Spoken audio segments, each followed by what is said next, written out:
Hi guys, gals, and non-binary pals. I'm Mercury Stardust, Mix 5 Nightclub. And I'm ZZ Topz, Mr. 5 Nightclub. And we're here today to talk about inclusivity and how to be welcoming to AFAb, non-binary, and trans performers. First topic of discussion is the trans umbrella. So we like to think of the trans community as starting out with a big umbrella. Everyone fits under one umbrella. Yeah. However, under this umbrella kind of branches off into two main categories. You have binary and non-binary. Binary what I would fall under. I'm a trans woman, so I fit under the man and woman category of this. And I am under the non-binary category, and sometimes for conversation's sake, I identify myself as non-binary, meaning I do not identify as either a man or a woman, entirely separate from each other. So there's a bunch of different gender identities that fall under non-binary. I personally am agender, meaning that I don't identify as any gender. I would like none genders, give me zero genders. Thank you. There is also genderqueer, which is similar to agender. It's a term that's been around actually for a lot longer, and can encompass kind of identifying as a third gender or neither man and woman.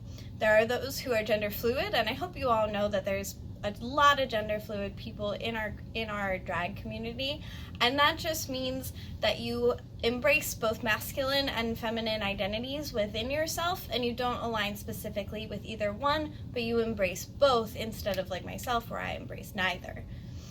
There's a ton of other identities like demi-boy, demi-girl, bi-gender, two-spirit, and we will link you to some more information down below where you can do some further research on this topic. You all love reading, right?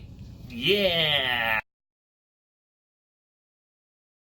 The next topic is show order. This is something that is vastly different between the burlesque and the drag community. In the burlesque world, we can spend hours and hours and hours trying to focus on making a show order. In drag, I think sometimes it's more about what is the quickest way we can do these transitions because we're not going to have an intermission. So, but something to keep in mind is that often I'm the only trans person in a show. Or I'm the only drag king, or the only AFAB, or the only non-binary person in a show. And that doesn't mean right away that the audience won't love and appreciate that. They absolutely will, probably.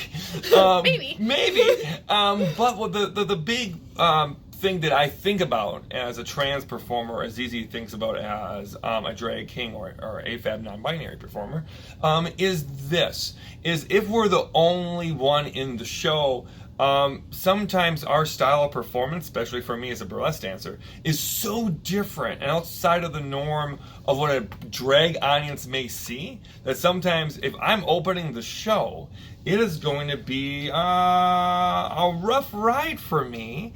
And as a show producer, I think about trying to make the show order as beneficial for my performers as possible. How can I make the audience love my performers in the best way possible? And a lot of times, show order does that. Yeah, by taking, if you have one type of person in your show, say I'm the only drag king in your show and there's 4 other drag queens in that show. By putting me first, you're telling the audience that I'm what they're going to see for the rest of the show. And unfortunately, that probably isn't true. It's usually not true unless it's an all drag king show. Yeah. For example, if you have a show of six cis queens, right, who are all doing maybe traditional drag, if you might throw me or ZZ into that mix, if we're the one outside of that realm or we're the farthest away from the traditional drag element, opening with us can be unnerving not only for us, but sometimes confuses the audience, and leaning into it and making sure the audience is fully prepped to see what they're going to see. Especially for me, as a burlesque performer, the audience needs to know that I'm going to get partially naked in front of them. They need to consent to that idea and choose to be in the room or not. Otherwise, what I'm doing is not going to relate to them as well. And also, I can't grab tips, so you should probably tell the audience that too. So for our first point, we're going to talk about everyone's favorite subject, pronouns! Yay! And just so you know, since we are the ones talking to you about this, my pronouns are either they, them, or he, him. I respond to either. And mine are she, her. So one problem that I have in a lot of shows is that I get misgendered. I get assumed to be a woman, see my shirt. Yep, they can see it. Okay, good. And I have to go out of my way to go, hello, I'm Zizi, I'm a drag king, my pronouns are they, them, and he, him. If you could please use my pronouns on stage when I'm introducing myself. This is a problem that traditional cis queens do not have to face. They are assumed women when they are in drag, and I am not assumed to be using masculine pronouns when I'm in drag. So it's really important if you're going to invite performers who are either outside of the binary or fall under the trans umbrella, that you make a point to ask them what pronouns they use, and to make a good effort to use those pronouns on stage, especially when introducing them to a new audience. If you do make a mistake, the best thing you can do is correct yourself quickly and then not make a big ordeal about it. That's sometimes that can also be a little bit of not fun. Yeah, I would rather have an MC of a show ask me my pronouns 50 times before the show starts and get them correct on stage than not ask at all. You're always safer erring on the side of caution and asking and double checking with your performers to make sure you're using language that is inclusive to them and their identities. On the topic of pronouns, let's also talk about welcoming the audience. Now, when we're talking about welcoming non-binary and trans performers, sometimes it's not just as small as what you do backstage and how you set up the show. It can be as big as walking on stage and saying, hey guys, gals, and non-binary pals. Or on gentle thems and... Ladies and gentle thems, if you can get your mouth around that one. I can't do that one. She can't do it, but I love ladies and gentle thems. Or hello, fellow humans. Folks yeah. is gender neutral. These broad strokes, these ways to say it that are not gender specific, like ladies and gentlemen would be a way that would be very gendered specific, that would make some people who are non-binary in the audience maybe not feel as seen. I will say this, as someone who's been using the opener, hey guys, gals, and non-binary pals for the last 18 to 20 months for my weekly show, it gets a pop every single time from every single audience. Not only is it a great tool to make everyone feel like they're seen and heard, and the non-binary people who are also seeking refuge in our wonderful establishment will also feel welcomed and loved. It also is just a great MC opener that the audience will immediately be like, oh, they got me. And I think that you want to tell the audience as quickly as possible that you are on their side, no matter where you fall on the spectrum. I think this can also help too if you're not in a larger city like Madison, even though Madison's not that big, but a city like Madison or Milwaukee, making sure to prep your audience if they're going to see a performer that they maybe have never seen before. So be like, hey, we're going to welcome a drag king. A drag king is blah, blah, blah. And give a little intro and give some backstory to sort of prepare your audience for what they're going to see. Yeah. Yeah. All that stuff. My spouse is smart.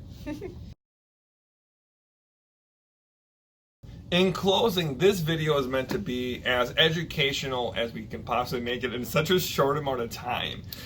Yeah. In truth, we're not going to be able to fit everything we want to fit in here.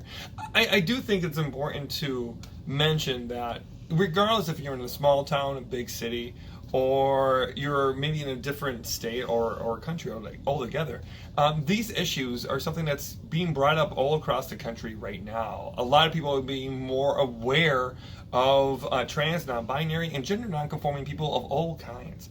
And I think that the faster that we can all listen to each other and hear each other out, I think the better this is going to be. Something I hear all the time for my weekly show is that performers who travel all over the state will come and perform at 5-Star Tease. And we send out forms, and in the forms they fill out like all their tech stuff, all their show order stuff, and their names and their legal names, and then their pronouns.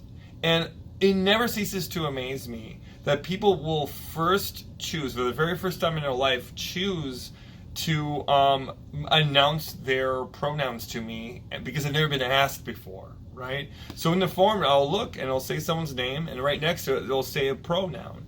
And right away, I know that's what the person's pronouns are. So when I see them backstage, I have a discussion with them, like, is this the pronoun you want to go by today? And, and etc. But it never ceases to amaze me that a lot of times there's performers coming from a small community who've never been asked before, but they're going to go back now and they're going to want to feel that way and be seen in that way when they perform at their hometown too. So.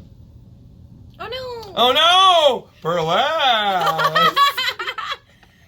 Yeah, I just want to thank everyone who is taking the time to watch this video. Sorry. It's, in case you're wondering, it's Mercury's HRT reminder. It was popping up on her phone. I was trying to take the thing off right here because there was an HRT take your fucking pill Mercury announcement. Yeah. But thank you all for watching, and hopefully this was educational. If you have any questions, please know that me and Mercury do have a pretty open door policy, and we are willing to have conversations with you.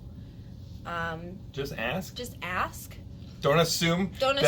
That day I'm gonna feel really good about it, but most days I'm pretty good. Voice messages are gonna work better for me than text. But yeah. But reach out. We will put together some resources that we can share that will hopefully further your education on all of the subjects. It's a lot to cover, and me and Mercury are both still learning as we're on this trans journey together. So be kind to yourself and be kind to everyone else in the process. Well, the last thing I will mention that we should really mention is that trans is not one journey. That people who fall underneath the umbrella that we showed are going to have different feelings about different things. And all because we believe something does not mean that they are going to believe that as well. When in doubt, always reach out, be kind in your words, and ask.